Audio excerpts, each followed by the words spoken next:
ओम श्री धन्वंतराय नमः। ओम श्री धन्वंतराय नमः। ओम श्री धन्वंतराय नमः। द योगा सिटी चैनल पर आप सभी मित्रों का आज की चर्चा में मैं स्वागत करता हूं। आदरणीय मित्रों, आज मैं धातु स्राव पर चर्चा करूंगा। धातु स्राव से संबंधित एक बहुत ही उम्दा औषधि मैं आज आपको बताने वाला हूं। इतनी अच्छी औषधि मैं आपको बताने वाला हूं कि जिन मित्रों को पानी की तरह धातु बहती है उनको पहले ही दिन आराम मिल जाएगा। यानी कि आज रात्रि में आप मेरी बताई हुई इस औषधि का सेवन करेंगे तो कल सुबह में ही आपको रिजल्ट आता हुआ प्रतीत होगा। धातु स्राव की औषधि बताने से पहले मैं मित्रों को बताना चाहता हूं कि धातु स्राव क्या है और क्यों हो जाता है और कैसे हम इसको भविष्य में होने से रोक लें। आदरणीय मित्रों, धातु स्राव होने के पीछे यूं तो बहुत से कारण हैं। कई मित्रों की मानसिक अवस्था वैसी होती है कि वह निरंतर कामुक विचारों से भरे रहते हैं। वह कोई किताब भी पढ़ेंगे तो कामुकता उत्पन्न करने वाली, वह फिल्म भी देखेंगे तो कामुकता उत्पन्न करने वाली, वह कोई सीरियल देखेंगे टीवी में तो कामुकता वाले, वह अपने आजकल एंड्रॉयड फोन का जमाना है, सारी चीजें आपके हाथ में मोबाइल में उपलब्ध है। वह यदि मोबाइल में भी कुछ वैसा अपना समय व्यतीत करेंगे तो कामुकता भरे एपिसोड ही देखने का प्रयास करेंगे। तो ऐसे 10% लोग होते हैं समाज में जो निरंतर 24 घंटे कामुकता से भरे रहते हैं, कामुक विचारों से भरे रहते हैं। वह प्रत्येक क्षेत्र में कामुकता की चीजों को खोज लेंगे। इस प्रकार के कामुकता से भरे विचार वाले जो व्यक्ति हैं, क्योंकि काम वासना निरंतर उनके मस्तिष्क में कौंधती रहती है और काम वासना में वह उतर नहीं पाते, जिसका नतीजा यह होता है कि उनका काम केंद्र निरंतर एक्टिव रहता है और वीर्य वाहिनी नाड़ियां इतनी कमजोर हो जाती हैं कि वह वीर्य को संभाल ही नहीं पाती। जितना वीर्य प्रतिदिन के भोजन से बनता है उतना वीर्य प्रतिदिन पेशाब के माध्यम से स्रावित होता रहता है, क्योंकि वीर्य वाहिनी नाड़ी इतनी कमजोर हो चुकी होती है निरंतर कामुक विचारों के कारण कि वह वीर्य को संभाल नहीं पाती है। आदरणीय मित्रों, पहले भी मैंने इस संबंध में कई चर्चाएं की है, कई औषधि बताई हैं और मैंने उसमें बताया है कि वीर्य की कोई हमारे शरीर में थैली नहीं है जहां वीर्य इकट्ठा होकर रहता हो। वीर्य हमारे पूरे शरीर में विद्यमान है, एक एक सेल में, एक एक कोशिका में।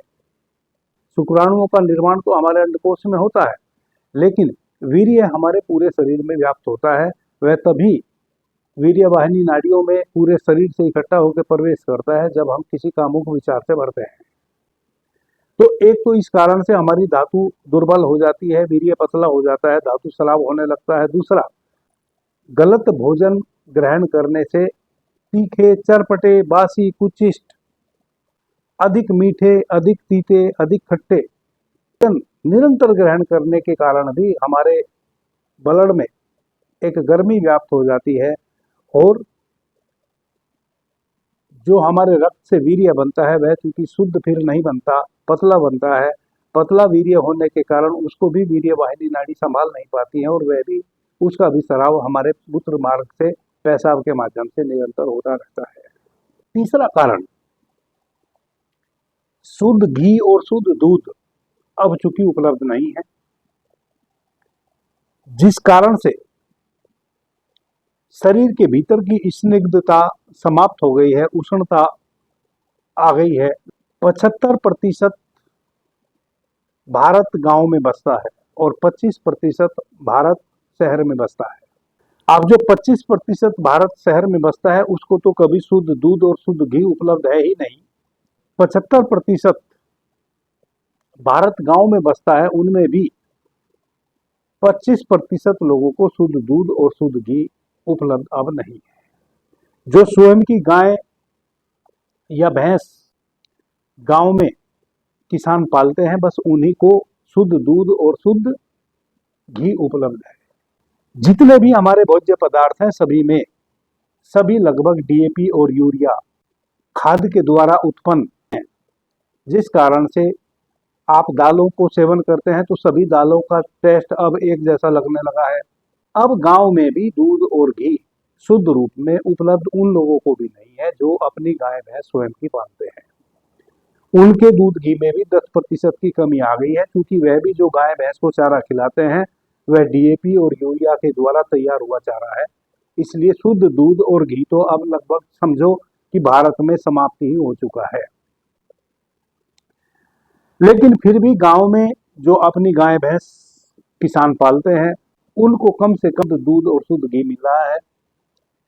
शहर के लोगों को और 25% गांव के लोगों को तो यह बिल्कुल ही उपलब्ध नहीं है शुद्ध रूप में।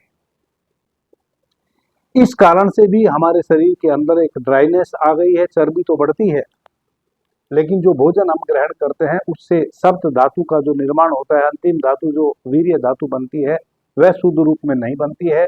वह स्वभावतः ही अब वीर्य पतला बनने लगा है, जिस कारण से भी हम धातु स्राव से पीड़ित हैं। यह है चौथा कारण, कुछ नौजवान अपनी गलती से कम आयु में ही हस्त मैथुन इत्यादि की गलत संगत में पड़कर हस्त मैथुन इत्यादि करने लगते हैं, जिसका नतीजा यह होता है कम उम्र में अभी वीर्य वाहिनी नाड़ी उतनी सशक्त भी नहीं हुई थी कि वीर्य का स्राव होना शुरू हो गया। हस्त मैथुन के कारण, गंदी आदतों के कारण, और अब वीर्य वाहिनी नाड़ी इतनी कमजोर पड़ चुकी हैं कि कितना भी पौष्टिक आहार लेते हैं उससे जो वीर्य बनता है वह ठहरता ही नहीं, वह पेशाब के माध्यम से बह जाता है और कम आयु के नौजवान ही अब बूढ़े जैसे दिखने लगे हैं। यह 4-5 कारण हैं मुख्यतः वीर्य धातु के पतला होने के। इन चारों पांचों कारणों में कुछ कारण वैसे हैं जिस पर हमारा वश चल सकता है, जैसे यदि घी दूध इत्यादि शुद्ध रूप में उपलब्ध नहीं है तो घी दूध के अतिरिक्त बहुत सारी वैसी चीजें हैं जो हम घी दूध को त्याग कर उनको अप्लाई करें अपने पर, तो हम हष्ट पुष्ट और स्वस्थ रह सकते हैं। आदरणीय मित्रों, एक भ्रांति हो गई है कि केवल घी और दूध से ही शरीर स्वस्थ रहता है। यह बहुत बड़ी भ्रांति है। चाहे मनुष्य हो चाहे कोई जानवर हो, एक निश्चित आयु तक ही दूध और दूध की आवश्यकता होती है, उसके बाद दूध की कोई आवश्यकता नहीं होती। बिना दूध के भी आप अत्यधिक स्वस्थ रह सकते हैं। उसके लिए आपको कुछ हल्के फुल्के जो मौसमी फल होते हैं, मौसमी फल का हमेशा सेवन करना चाहिए। जब अमरूद बहुतायत में मार्केट में आ रहे हों, इसका मतलब उनका सीजन है, उस समय अमरूद खाने चाहिए। जब सेव बहुत मात्रा में उपलब्ध हो मार्केट में तब सेव खाने चाहिए। जब अंगूर बहुत मात्रा में उपलब्ध हो मार्केट में तब अंगूर खाने चाहिए। और जब आम बहुत मात्रा में उपलब्ध हो मार्केट में तब आम खाने चाहिए। यानी कि जो फल और सब्जी बहुत मात्रा में उपलब्ध होती है एक समय में मार्केट में, इसका मतलब उसका सीजन है, इसका मतलब वह हमारे लिए अभी अनिवार्य है। इसका मतलब प्रकृति ने जिस इलाके में हम रहते हैं उस इलाके में जो भी फल सब्जियां उत्पन्न हो रही हैं अधिक मात्रा में, वह हमारे लिए लाभप्रद है। हम उनका अत्यधिक सेवन कर सकते हैं। कि हम सीजनली फल और सब्जियों का सेवन करेंगे तो वह बहुत महंगी भी नहीं पड़ती, वह सस्ती भी पड़ती हैं और वह हमारे शरीर के लिए बहुत उपयुक्त भी होती है। यहाँ भी एक भ्रांति कुछ लोगों को है कि वह अनावश्यक रूप से बिना समय गोभी खाएंगे, बिना समय भिंडी खाएंगे, बिना समय के सेब खाएंगे, बिना समय के फल खाएंगे। जो फल और तरकारी जिस मौसम में अत्यधिक मात्रा में उपलब्ध है वही खाने योग्य है। कुछ ऐसी चीजें हैं जिनका हमें हमेशा ध्यान रखना चाहिए। हम जहां हमारा जन्म हुआ है, जिस मिट्टी में, जिस क्षेत्र में, जिस इलाके में, वहां जो चीजें अवेलेबल अधिक मात्रा में है केवल वही हमें अधिक लाभ पहुंचा सकती हैं। आदरणीय मित्रों, बहुत ही सुलभ सी औषधि है धातु स्राव से बचने के लिए। सर्वप्रथम तो त्रिफला एक महौषधि है। त्रिफला बनता है 3 औषधियों के मिश्रण से। वह 3 औषधि कौन कौन सी हैं? वह है हरड़, बहेड़ा और आंवला। बाजार से जब आप त्रिफला चूर्ण खरीदते हैं तो लगभग सभी कंपनियां इन तीनों चीजों को, इन तीनों फलों को गुठली सहित पीस देते हैं। यदि आपको सही में त्रिफला चूर्ण का लाभ लेना है तो आप पंसारी के यहाँ से हरड़, बहेड़ा और आंवला बराबर मात्रा में तीनों को खरीद के ले आए। एक महीने में एक स्वस्थ व्यक्ति को 350 ग्राम के करीब त्रिफला चूर्ण का सेवन करना चाहिए। 350 ग्राम एक स्वस्थ व्यक्ति को। और यदि वह चूर्ण स्वयं का बनाया हुआ हो तब 250 ग्राम से ही काम चल जाता है। हरड़, बहेड़ा और आंवला तीनों में ही गुठली होती है। जितनी भी अधिकांशतः कंपनी है वह गुठली सहित इन तीनों फलों को पीस के मिला देती है और उसको पैक करके बेचती है। तो एक तो वह त्रिफला हुआ। एक त्रिफला हुआ कि आप अंसारी के यहाँ से इन तीनों चीजों को अलग अलग खरीद के लाएं, इनको बीज रहित खरीद के लाएं। इन तीनों औषधियों को बीज रहित यदि आप लाकर पीसते हैं तब आपको 250 ग्राम त्रिफला चूर्ण एक माह में एक व्यक्ति के लिए इनफ है।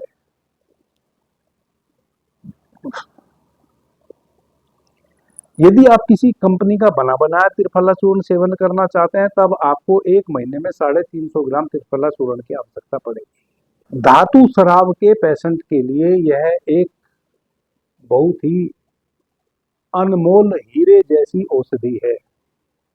लेकिन चूंकि त्रिफला चूर्ण प्रत्येक व्यक्ति की जबान पे रखा हुआ रहता है, यह इतना जबान पे हमारी चढ़ चुका है कि इसका सेवन करना तो हम भूल ही गए हैं। बस त्रिफला शब्द से हम समझ लेते हैं कि हरड़, बहेड़ा और आंवला, और खाते उसको कभी नहीं। और यदि खाते भी हैं तो कब खाते हैं? एक और भ्रांति हमने पाल रखी है त्रिफला चूर्ण के विषय में। हम कब खाते हैं? हम त्रिफला चूर्ण को तब खाते हैं जब हमें कभी कॉन्स्टिपेशन हो जाता है, कब्ज हो जाता है।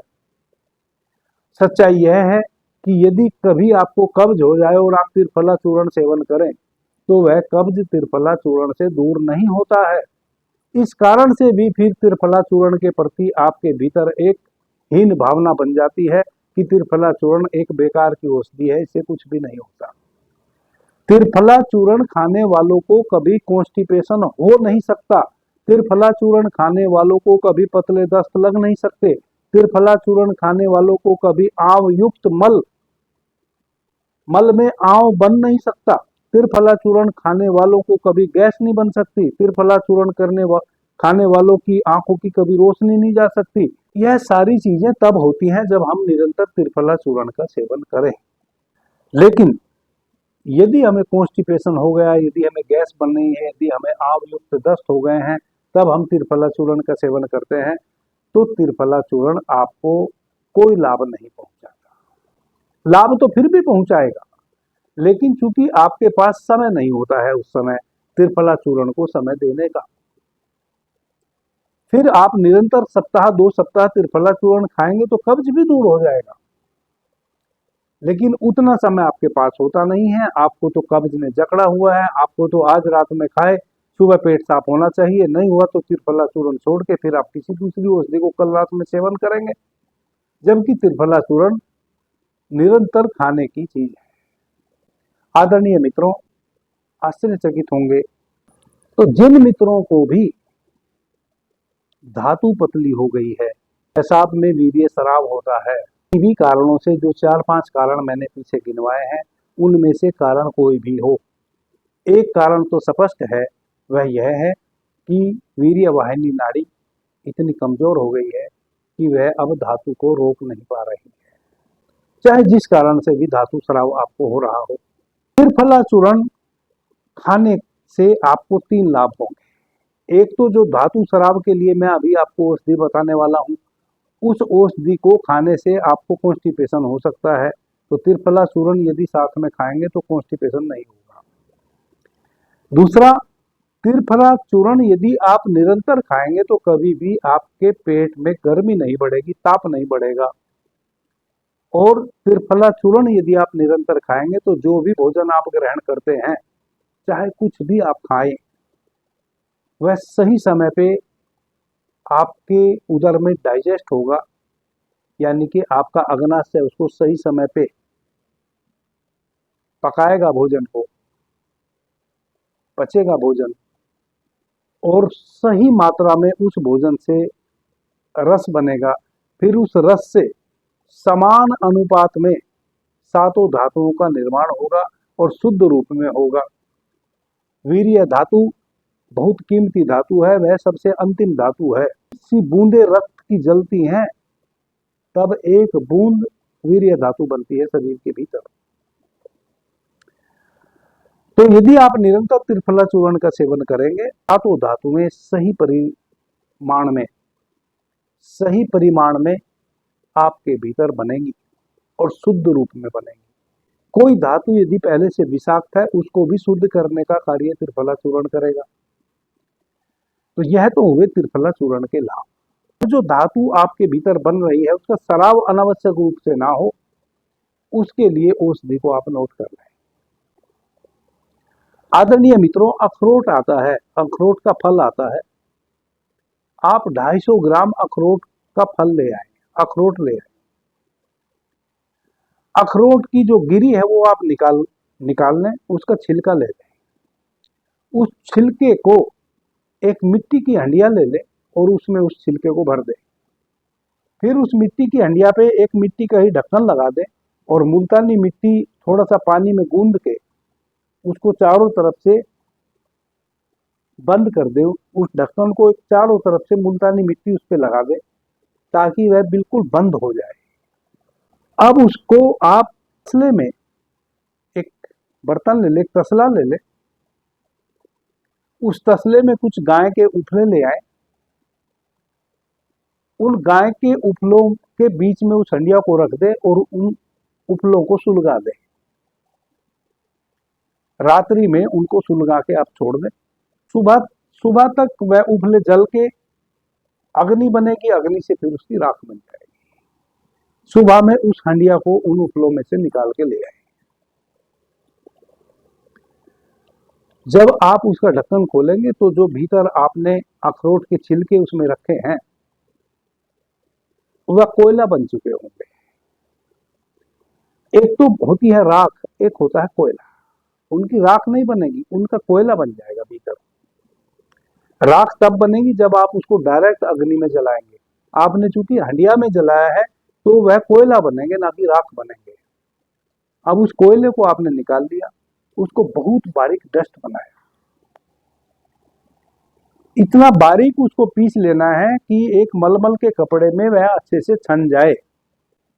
जैसे मैदा होती है, मैदा से भी ज्यादा सूक्ष्म एक सूती कपड़ा ले ले और सूती कपड़े को किसी बर्तन पे बांध के थोड़ा थोड़ा उसको ऐसे रगड़ेंगे तो नीचे वह छन जाएगा। जो वह नीचे छना हुआ सूक्ष्म पाउडर है वह आप एक शीशी में भर के रख दीजिए। 2.5 ग्राम पाउडर सुबह में आपने लेना है और उसमें 10 ग्राम खांड पीसी हुई या मिश्री को पीस लें। 10 ग्राम मिश्री का पाउडर या देसी खांड, दोनों में से कोई एक मिला के उसको फाँक लेना है और ताजा जल ऊपर से पी लेना है। 10 दिन आप इस औषधि का सेवन करें। 10 दिन में धातु स्राव होना 100% बंद हो जाएगा। वीर्य वाहिनी नाड़ी सशक्त हो जाएंगी, वीर्य बिल्कुल गाढ़ा हो जाएगा आपका। जो शीघ्र पतन था वह शीघ्र पतन भी समाप्त हो जाएगा। पेशाब के माध्यम से तो धातु बहेगी ही नहीं, जो थोड़ा सा विचार आते से ही शीघ्र पतन हो जाता है वह शीघ्र पतन भी होना बंद हो जाएगा। कहने का अभिप्राय यह है कि वीर्य इतना गाढ़ा हो जाएगा कि वह अनावश्यक रूप से अब नहीं बहेगा।